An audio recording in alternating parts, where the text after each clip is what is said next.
Bueno, bienvenidos a otro episodio de En tu silla. Hoy voy a estar con Miriam De Paoli.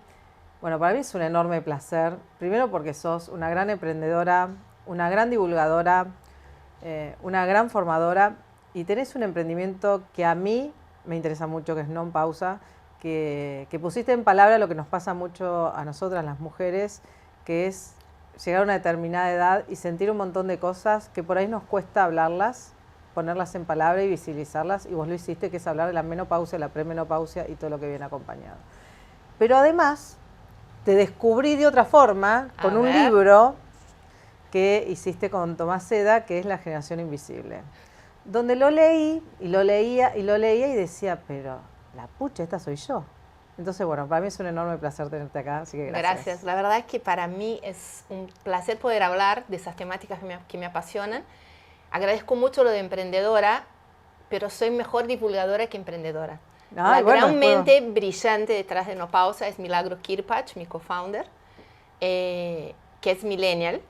La intergeneracionalidad en un emprendimiento es sumamente importante, en especial cuando estamos hablando de cosas que pasan, van a pasar o ya pasaron a 51% de la población mundial.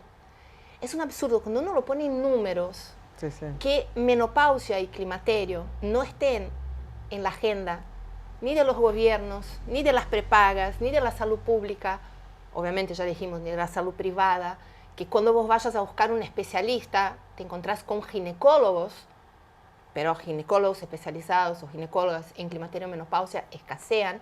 Decís, acá pasa algo. ¿Y qué es lo que pasa? La desinformación. Estamos hablando de una etapa natural. Acá hay solo una cosa. Hoy recién estoy teniendo el placer de conocerte personalmente. No sé mucho de tu vida, vos no sabes mucho de la mía, excepto lo que está en las redes, pero hay una cosa que estamos seguras. Menstruamos y vamos a dejar de menstruar. El cómo, el por qué, la edad, eso puede variar, cada cuerpo es único. Pero que esa parte de nuestra biografía hormonal va a suceder, va a suceder.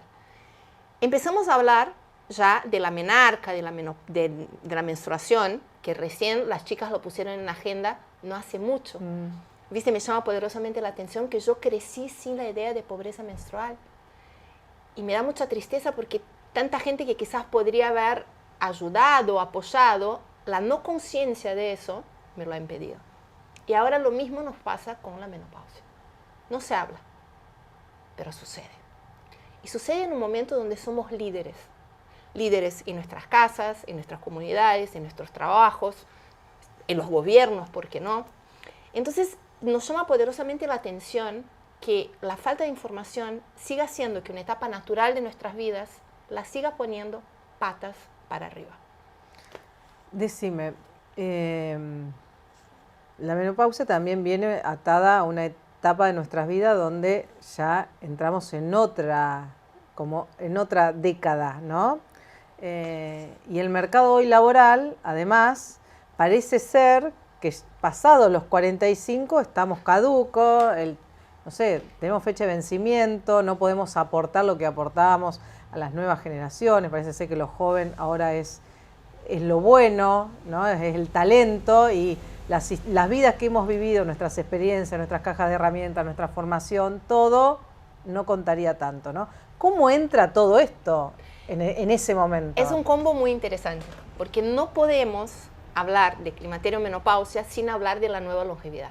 Exacto. Hoy estamos sentadas acá porque otra cosa que tenemos en común, aunque sabemos muy poco una de la otra, que si no nos pisa un coche o no nos enfermamos de gravedad, vamos a vivir alrededor de 80 años. Exacto.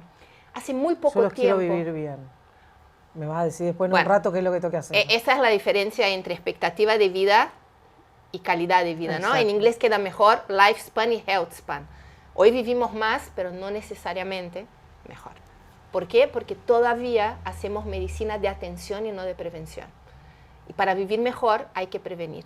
Y ya vamos a hablar de eso. Sí, totalmente. Me voy a anotar todo. Lo lindo de todo eso es que hay tantos temas que nos abren que es muy fácil perdernos. Volvemos al tema del talento 40 más.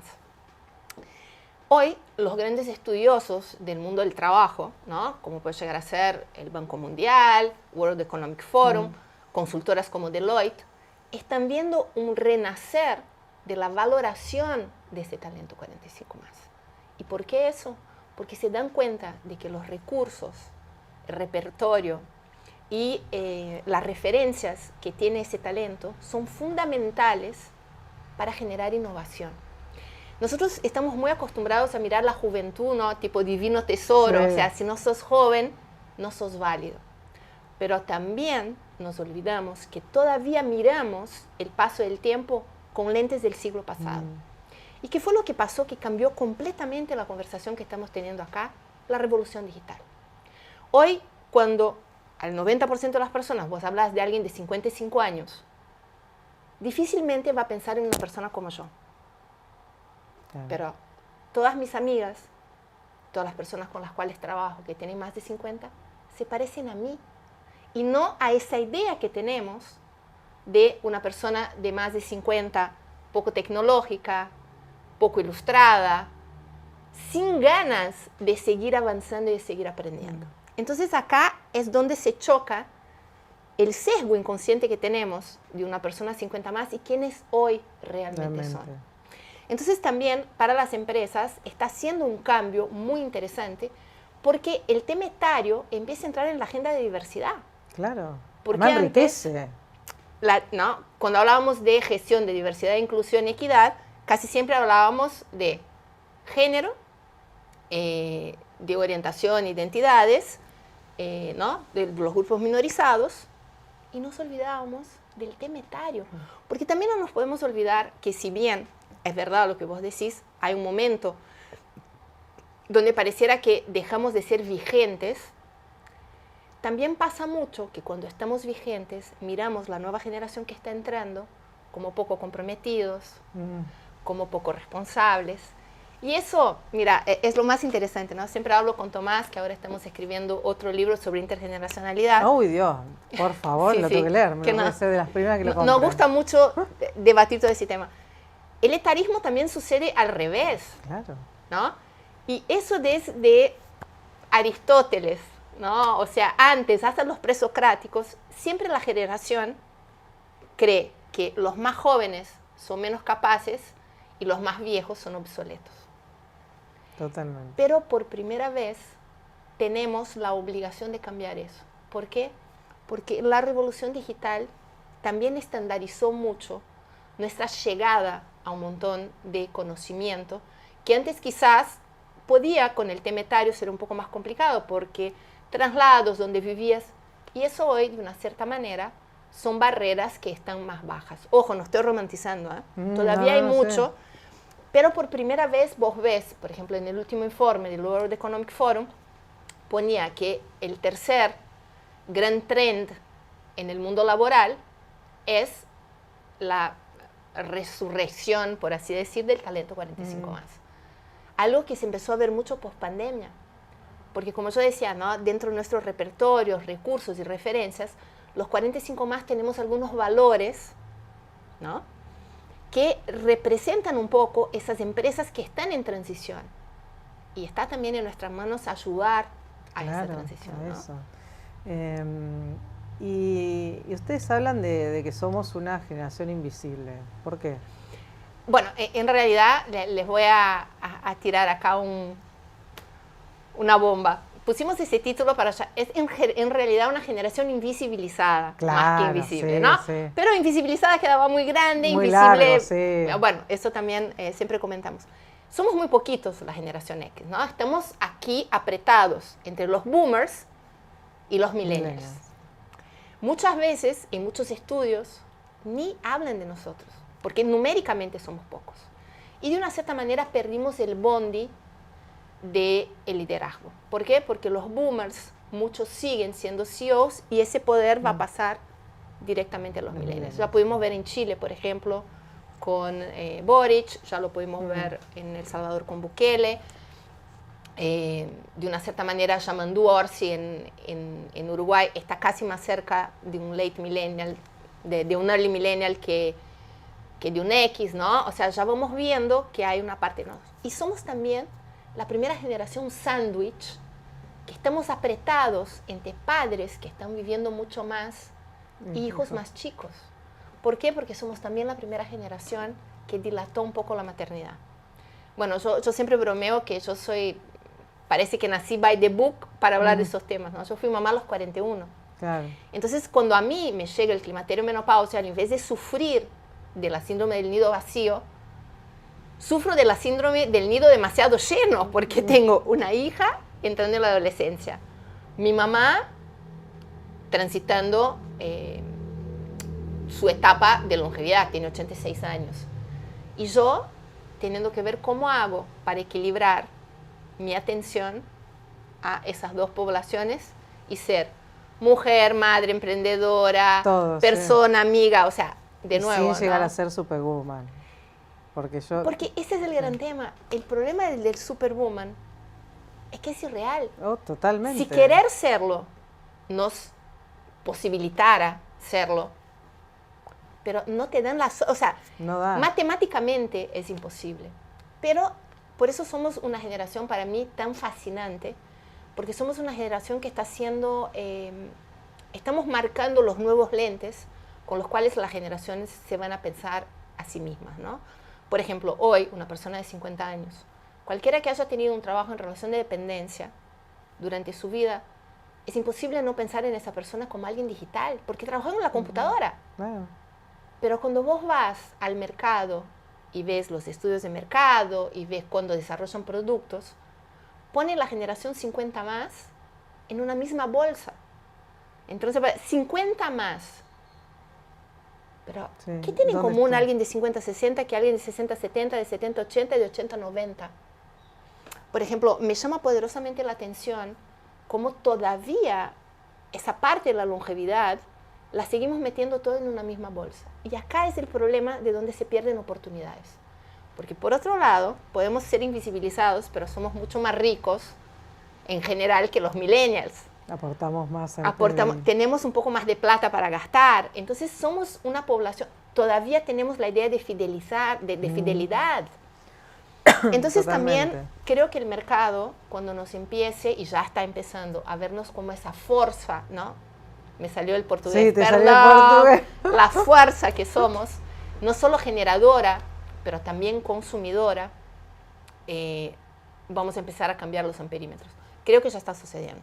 Sí, hay un principio de cambio en eso. Vamos a ver si es más o queda ahí. Y desde Nopausa lo estamos aportando. Por ejemplo, nos unimos con un laboratorio de Uruguay de innovación, liderado por mujeres, para desarrollar las primeras fórmulas pensadas para las mujeres atravesando el climaterio y menopausia.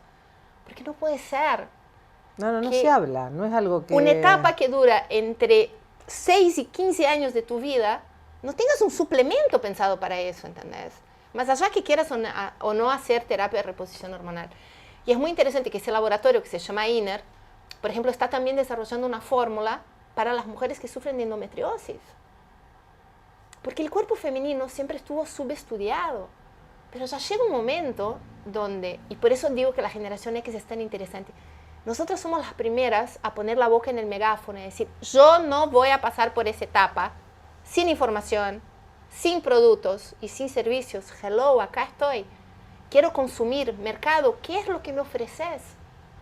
Porque no es justo que una etapa natural de nuestras vidas la ponga patas para arriba.